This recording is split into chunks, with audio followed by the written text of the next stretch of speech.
Bismillahirrahmanirrahim. Assalamualaikum warahmatullahi wabarakatuh. My name is Mohammad Firdaus Shahrin. My ID number SIT 22070023. So today I will present to you about our assignment presentation, which is finance assignment. So first of all, a ratio for three Medu Sdn Bhd. This is the first ratio, which is a liquidity ratio that have a current ratio, and second for another ratio, which is a leverage ratio that have a debt ratio and time interest earned. So for another ratio for three Medu Sdn Bhd, which is that we have a probability ratio that have net profit margin, return on asset, and return on equity. And last for our ratio, which is a asset management ratio that have a branch collection period, inventory turnover ratio, non-current asset turnover, and total asset turnover. So for the firm liquidity ratio, which is the ability of a business to pay a short-term debt, is a focus of a liquidity ratio. A general picture of liquidity is given by a current ratio, which is computed by dividing current asset by current liability.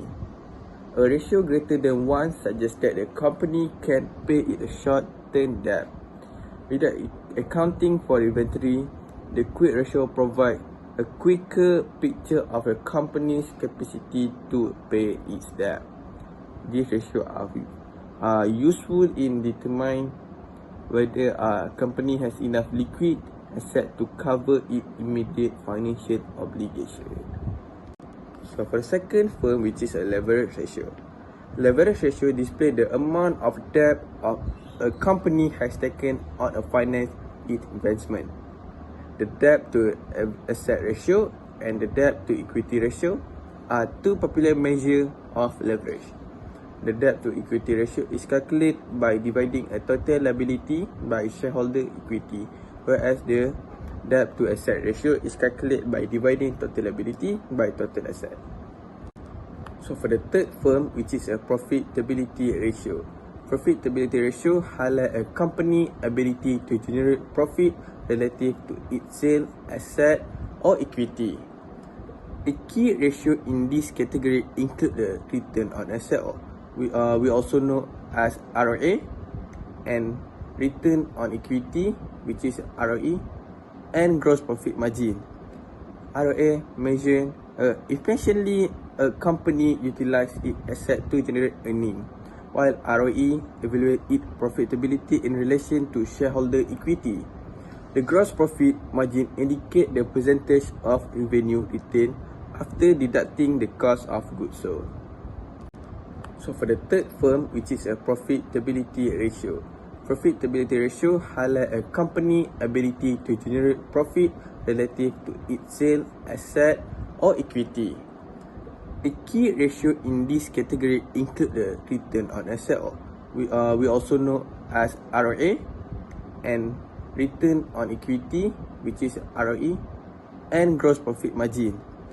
ROA measures efficiently a company utilize its asset to generate earning, while ROE evaluates its profitability in relation to shareholder equity.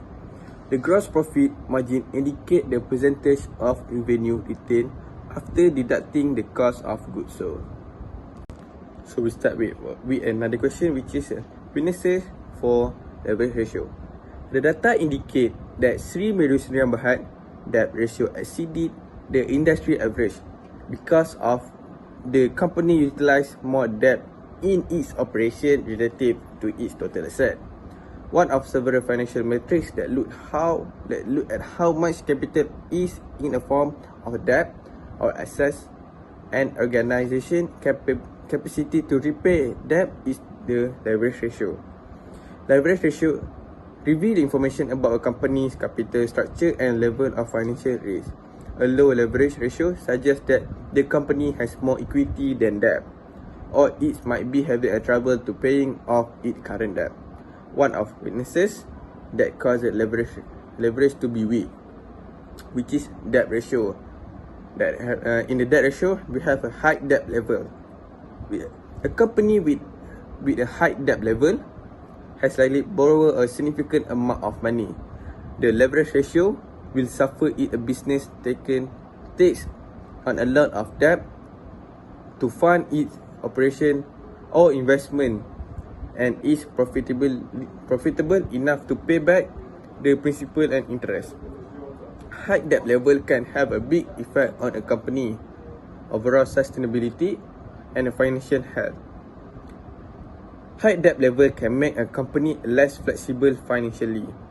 Repaying a debt with a large percentage of cash flow can make it more difficult for the business to invest in expansion prospects or adapt successfully to changing market conditions. A company equity side of a leverage ratio may be further impacted by a lower valuation and decreased investor confidence if the market believes that company is overly leveraged. Lower return on equity for shareholder could result for highest interest cost but on a by high debt level. The equity component of a leverage ratio may be declined because of this decreased shareholder return. So for the second weaknesses, which is profitability. In terms of profitability ratio, Sri Meru Sdn Bhd performed worse than the sector average across all ratio.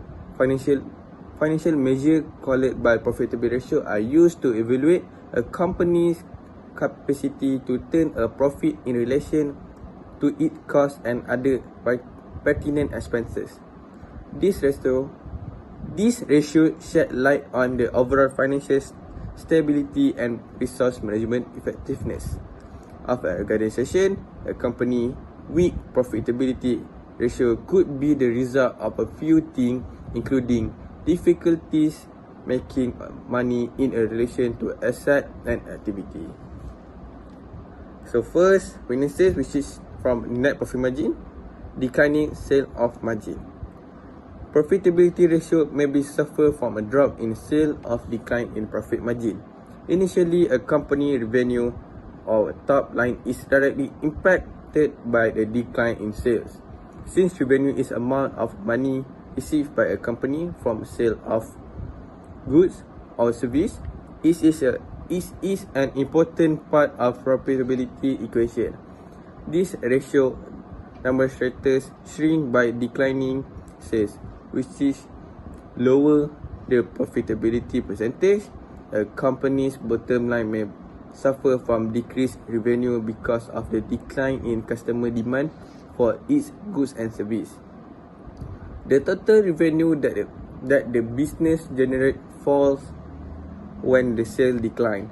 Company costs are often fixed, which means they don't change based on sale or production volume. Utility bills, salaries, and rent are a few examples. Businesses frequently experience economy of scale, which imply that when a production and sale volume rise, the average cost per unit fall. This scale is offset by a drop in sale, which rise average cost per unit and hurt profitability. The company's stock price may drop because of this perception, making it more difficult to raise money or draw investor. So for second weaknesses in profitability ratio, which is return on asset. Efficiency in asset utilization, as its directly effect on ROA. Asset utilization efficiency is a crucial component of a business financial health. A low return ROA is often indicative of a company incapability to efficiently utilize its resource to produce profit. The business might be dealing with operational efficiency that make it more difficult for it to make an efficient use of its resource. When its business is not utilizing its asset to their full potential to maximize profit, is it said to be operating efficiency? Given that it affects the business overall profitability and financial performance, it can be a serious concern. Lower return on asset may result from an underutilized surplus of product or service capacity within an organization. This can include underutilized office spare or manufacturing facilities running below capacity. Apart from that, operational efficiency within a company are one of the main causes of efficiency in asset utilization. Underutilization of asset because of efficiency operation lower the organization overall productivity and profitability. Process efficiency, absolute technology, and poor training are some causes of operation efficiency.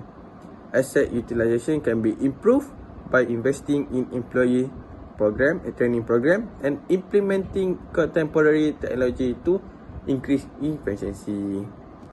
So last witnesses for profitability ratio, return on equity, limited growth opportunity, the ROE of the business, a crucial financial indicator that shows the profitability of shareholder equity, can be greatly impacted by a lack of growth prospect. ROE is a metric that indicates how well a business is using its equity to generate profit. It is computed by dividing a company's net income by its average shareholder equity. Growth opportunity function can take many different forms for a company and ultimately result in lower return on equity, which is a ROE.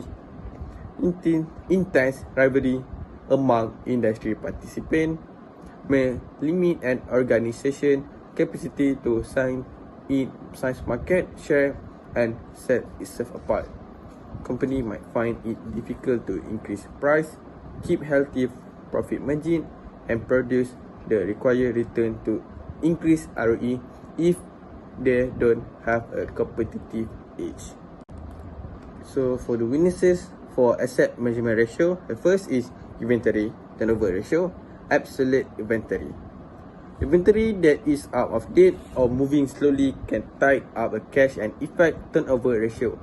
A company asset management ratio can be greatly impacted by absolute inventory, which can lower overall productivity and profitability.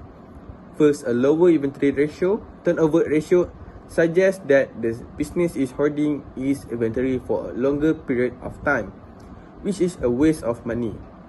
The inventory turnover ratio decline because of absolute inventory, which is made up of unsellable or outdated goods.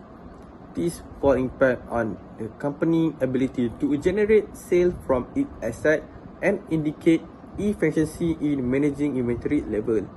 Keeping outdated inventory take up a working capital that could be used for other more beneficial endeavor. This is related to larger idea of working capital management, since both strategic investment and daily operation depend on liquidity. Absolute inventory can lead to efficient use of a capital, which can rise carrying costs, storage costs, and possible write-off. Furthermore, the presence of outdated inventory could call for markdown or discount to get rid of these items, which would reduce profit margin. So for the last witnesses for asset management ratio, which is total asset turnover, ineffective marketing and sales strategy. A lower turnover of the total asset may be a sign of a difficulties in sales and marketing campaign. It might imply that a business is not growing in client by effectively marketing in goods and service. In the case, sales and marketing tactic could be a sign of poorly defined target market. A business may find it difficult to draw in sales and experience a decrease in asset turnover. If it is unable to recognize and satisfy the needs of the client, it may be difficult for businesses with poor branding and positioning to stand out in a marketplace. Reduced customer awareness and loyalty may result from this, which may influence sales volume and total asset turnover. Insufficient promotion of companies, good or service can keep prospective client from learning about its offering. Insufficient market visibility may lead to decreased sale and decrease in the turnover of asset. The sales team may find it difficult to turn lead into a customer if they lack the required knowledge or experience. Reduced asset turnover or missed sale opportunity could arise from a sales force that lack proper training in communicating the value proposition. Ineffective handling of sales channels like internet platform or distribution. Network can make it difficult for a business to successfully contact client. This could lead to a low turnover, a total asset and lost sale opportunity. So we move to the next question, which is recommendation to improve shareholder wealth, which is from a liquidity ratio. Set a saving goal. One of most important first step in financial planning is to set a specific saving goal, which require a true understanding of exact amount needed. This entails a careful evaluation of both short and long-term financial goals. Next, a workable plan must be developed to attain a desired saving. While there are a few approaches that can be used for this. A workable strategy for most businesses is to establish a monthly saving plan that is predicted on directing a specific percentage of monthly cash flow toward the intended objective. Careful analysis of income source, spending trend, and possible fluctuation is necessary for the creation of such a plan. Finding a balance that guarantees steady contribution without sacrificing crucial operational requirement is crucial. Furthermore, admitting that replenishing saving might require some time, add a layer of strategic foresight and highlight the significance of consistent work and discipline in achieving a financial goal. So for the second recommendation, which is from leverage ratio, increase revenue. The best course of action from a company struggling with a high debt to income ratio is to implement a multi-model plan that will help to strengthen its financial position. The main priorities be the increasing sales and ideally profitability. This can be accomplished by combining several strategies, including introducing cost-cutting measures to boost overall operational efficiency, reaching a wider audience to encourage sales growth, and strategically raising price. The company can generate excess fund by strategically allocating them toward the settlement of existing debt by increasing revenue stream and optimizing operational costs. With a better balance between income and debt, these all encompassing strategy not only solve the short-term financial issue but also set up the company for long-term viability. So for the third recommendation, which is from a profitability ratio, develop sales strategy. Powerful sales tactics are essential to a company's success because they affect the cost, value and marketing of goods and services, which draw clients and increase a sale. A crucial component of this is a detailed assessment of the asset devoted to a marketing and sales initiative, identifying tactics that roundly produce favorable outcome, identifying and utilizing strategies that lead to a consistent revenue growth is essential, as is examining the expenses related to existing sales approach. With the help of this true analysis, company can identify which procedure need to be improved, resulting in flexible and dynamic strategy that satisfy consumer preference, that market demand. Business can improve customer engagement, streamline sales procedure, and eventually achieve a long-term success in cutthroat business environment by honing this tactic. So for the last recommendation, which is from asset management ratio, avoid inventory obsolescence. One of the most important thing a business can do to prevent and lessen the effect of obsolete inventory is to conduct regular and inaccurate inventory audit. Company obtain a true gaps of a holding cost associated with keeping slow moving, potentially obsolete item through this audit. Businesses can optimize storage space and allocate it more effectively to accommodate highest volume of faster selling product by quickly identifying and resolving such item. This reduces the cost of holding onto product with a little market demand, in addition to increasing the warehouse overall productivity. Frequent audit are a strategic tool that help businesses and eliminate unsellable or unlikely to sell inventory quick, which boosts operational effectiveness and boosts financial performance. The financial trajectory of the company under consideration demonstrates a commendable pattern of revenue escalation from the fiscal year 2020 to 2022, thereby underscoring its robust financial performance. In the initial phase of this period, notably in 2020, the company exhibited a substantial increase in revenue by 7.54% compared to the preceding fiscal year. The upward trajectory persisted into the subsequent fiscal year 2021, wherein the company's revenue experienced a noteworthy surge, elevating from 2.539028 thousand into 2022 to RM 2808,500,000, marking a distinct rise of 10.61%. Continuing this upward trajectory, the company's fiscal performance in 2022 has increased by 34.03% compared to the fiscal year of 2021. This significant surge in revenue can be constructed as a testament to the company's adept strategy positioning, successful expansion initiative, and an enhanced market position, all of which collectively contribute to the observed financial prosperity.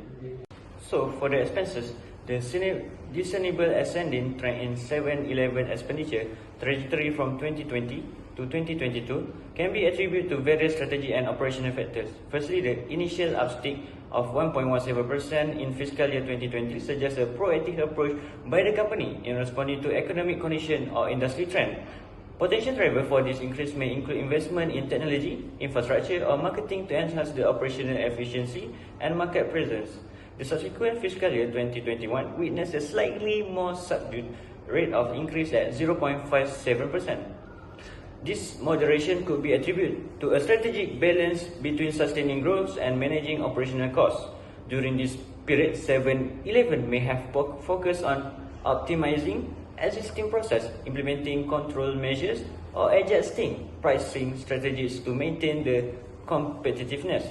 The notable inflection points in the fiscal 2023, with a substantial uptick of 34.32%, demand a closer examination. Such as significant increase could be indicative of strategic initiatives such as mergers of an acquisition, geographical expansion, or major investment in product innovation. Additionally, external factors like shift consumer behavior, market demand, or regulatory changes might have played a role in driving the heightened expenses during this fiscal year. The financial landscape of the organization under review shows discernible changes in net income throughout the previous triennial period. Notably, net income fell by 35.16% in fiscal 2020.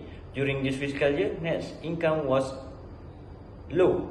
Following the fall in 2020, the fiscal year 2021 saw a significant increase in net income, totaling 78.77% increment. The net income increase increase suggests a significant rebound and positive trajectory. The pattern continued until fiscal year 2022, when net income increased dramatically by 107.73% over the previous fiscal year, indicating a notable trend of compounding rise in net income throughout this time period. So now, let's take a look about the factors contribute to the changes in the financial metric. The retail industry economy is dynamic and subject to a variety of factors that can influence how well it functions. The sector continually shifting financial indicators are caused by a variety of causes. Some of the factors is investment in research and development (R&D). 7-Eleven strategically investment is in research and development is a critical mechanism that has the ability to significantly improve the company's financial improvement, as proven by the complex interaction between sales expenses and net income. The discernible upward trajectory of income over the years, as seen in the financial data, that 7-Eleven have do a lot of R&D in order to increase their revenue, that has caused their expenses to increase.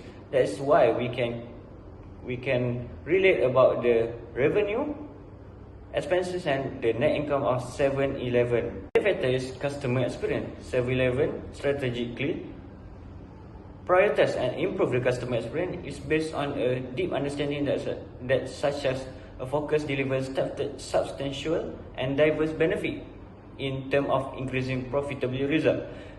The concept emphasis on customer service excellence is based on the ultimate goal of creating excellent and memorable interaction at all possible touch points, resulting in increased customer satisfaction. This strategic approach, defined by a commitment to providing superior service, is well positioned is not only to cultivate a positive perception among clients, but also to precipitate a desirable increase in customer loyalty through the establishment of long-term and meaningful relationship. The factor is operational efficiency and cost management. In addition to the observable increase in expenditure, it is possible that 7-Eleven, in order to improve its financial performance, strategically deploy and rigorously implement a suite of robust operational efficiency measures that highly effective cost management strategies, such as proactive action, are expected to have a beneficial impact on net income, despite the clear increase in overall expenses.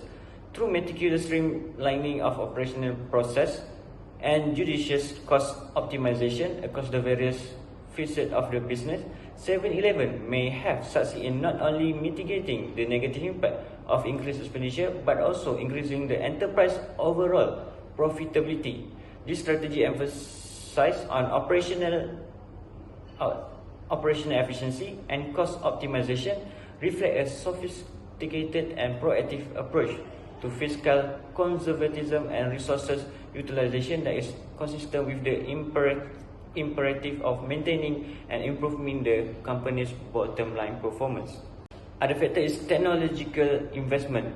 The strategic infusion of cash into technical investment and digital solution is expected to provide 7-Eleven with a variety of benefits, including the potential to improve consumer experiences, strengthen operational efficiency, and achieve substantial cost saving. This careful allocation of resources toward technology development has the potential to streamline many operational processes, consequently increasing the overall efficiency of the company's business operation. The incorporation of cutting-edge technology may result in company business operation and improve customer engagement tactic, creating a core engaging and seamless interface between the organization and its customer. 7-Eleven has undergoing a digital revolution for several years, but not everyone noticed it. The convenient business was named Best Overall Digital Transformation at the Modern Retail Awards on February 3, 2022.